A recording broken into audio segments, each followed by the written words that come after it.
কেমন আছো সবাই? আশা করছি সবাই খুব ভালো আছো। আমার নতুন একটা ব্লগে সবাইকে ওয়েলকাম। দেখো তো আমাকে কেমন লাগছে। আজকে রয়েছে আমার এক বান্ধবীর বিয়ে। স্কুলে পড়তাম একসাথে, সেই বান্ধবীরই আজকে বিয়ে ছিল। তো সেই সূত্রে স্কুলের অনেক বান্ধবীদের সাথেই আজকে দেখা হয়ে গেছিলো অনেক দিন পর।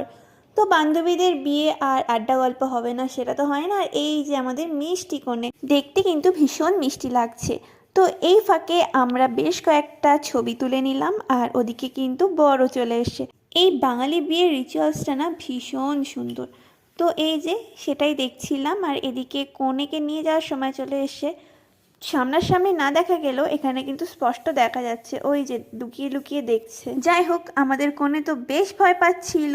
তারপর চললো একদম বিয়ের পিঁড়িতে। জায়গাটাতে এতটাই ভিড় হয়েছিল সেই জন্য শুভদৃষ্টি আর কিছুই দেখতে পাইনি। আর তারপর হচ্ছিল ওই বর বড় না কনে বড়। এখানে কিন্তু আমাদের কনেই বড় হয়েছে, বরের এখনো দেখা পাইনি। তারপর অনেক কষ্টে বড় উঠেছে, কিন্তু যাই হোক আমাদের কনেই বড় হয়েছে। তো এই সব দেখে মজা করে আমরা চলে গেছিলাম খেতে।